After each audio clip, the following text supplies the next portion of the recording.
పులివెందులలోని BSNL కార్యాలయం సమీపంలో మాజీ ప్రధాని అటల్ బిహారీ వాజ్పేయి విగ్రహాన్ని మంత్రి సత్యకుమార్ యాదవ్, బీజేపీ రాష్ట్ర అధ్యక్షుడు PVN Madhav, MLC Ramgopal Reddy, TDP నియోజకవర్గ in-charge BTech Ravi, Jammalamadugu MLA Adinarayana Reddy, Markfed director Vangala Shashibhushan Reddy తదితరులు ఆవిష్కరించారు. కార్యక్రమంలో బీజేపీ, టీడీపీ, జనసేన నాయకులు, కార్యకర్తలు పెద్ద సంఖ్యలో పాల్గొన్నారు. ఈ సందర్భంగా మంత్రి సత్యకుమార్ యాదవ్ మాట్లాడుతూ వాజ్పేయి మచ్చలేని రాజకీయ నాయకుడని అన్నారు. గ్రామీణ రహదారులు, జాతీయ రహదారులు, విద్యావృద్ధికి ఆయన చేసిన సేవలను గుర్తు చేశారు. ఎమ్మెల్యే ఆదినారాయణ రెడ్డి మాట్లాడుతూ వాజ్పేయి అభివృద్ధి మార్గంలోనే ప్రధాని నరేంద్ర మోదీ దేశాన్ని ముందుకు నడిపిస్తున్నారని పేర్కొన్నారు. స్థానిక సంస్థల ఎన్నికల్లో కూటమి అభ్యర్థులను గెలిపించాలని ప్రజలకు పిలుపునిచ్చారు.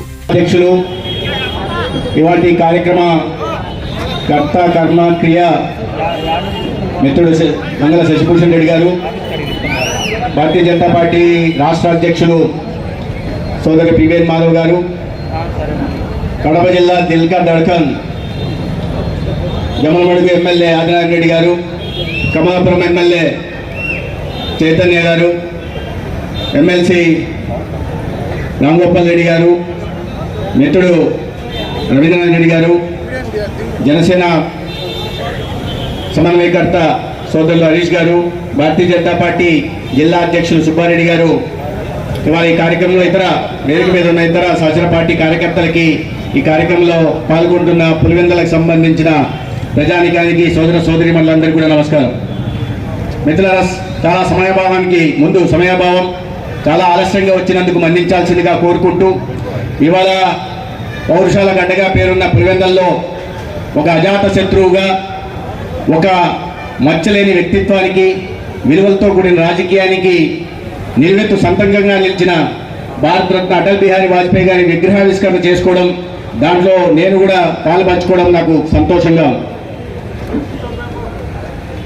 మనం ఏదైనా దూరపు కొండలు నురుపు అంటుంటారు, దూరం నుంచి చూస్తే బాగా నున్నగా కనిపిస్తుంటాయి, దగ్గర పోయినప్పుడే దాంట్లో చెట్లు, పుట్టలు, గుంటలు, లోయలు, కొన్ని చోట్ల అయితే గొడ్డళ్ళు, కత్తులు, కటార్లు, గుండెపోట్లు, గొడ్డల పోట్లు కూడా కనిపిస్తుంటాయి, దగ్గరికి పోతే కనిపిస్తాయి.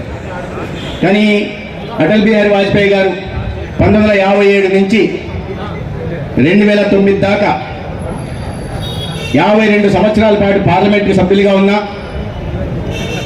ఒక్కటంటే ఒక్క అవినీతి మచ్చ లేకుండా 3 సంవత్సరాలు కేంద్ర మంత్రిగా, 3 సార్లు ప్రధానమంత్రిగా ఉన్నప్పటికీ కూడా ఒక్కటంటే ఒక్క అవినీతి మచ్చ లేకుండా ఒక నిష్కలంకమైన వ్యక్తిత్వానికి ఆయన మారుపేరుగా నిలిచారు. అనేక రకాలైన చాలా విషయాలు చెప్పారు. సమయాభావం. వాజ్పేయి గారి గురించి చెప్పాలంటే కనెక్టివిటీ రెవల్యూషన్కి ఆయన దారి తీశారు. అది రూరల్ రోడ్ కనెక్టివిటీ, హైవేల కనెక్టివిటీ, పోర్ట్ల connectivity, air connectivity, telephone connectivity. ఎందుకంటే ఆ రోజుల్లో ఎక్కడ కూడా గ్రామాలకు రహదారి ఉండేది కాదు. ఆనాడు గ్రామీణ సడక్ యోజన, ప్రధానమంత్రి గ్రామీణ సడక్ యోజన తీసుకొచ్చి అనేక గ్రామాలకి వాళ్ళ రహదారి సౌకర్యం కల్పిస్తే ఇప్పటికీ నరేంద్ర మోడీ గారి నాయకత్వంలో 8 లక్షల కిలోమీటర్ల ప్రధానమంత్రి గ్రామ సడక్ యోజన ద్వారా రహదారుల నిర్మాణం జరిగింది.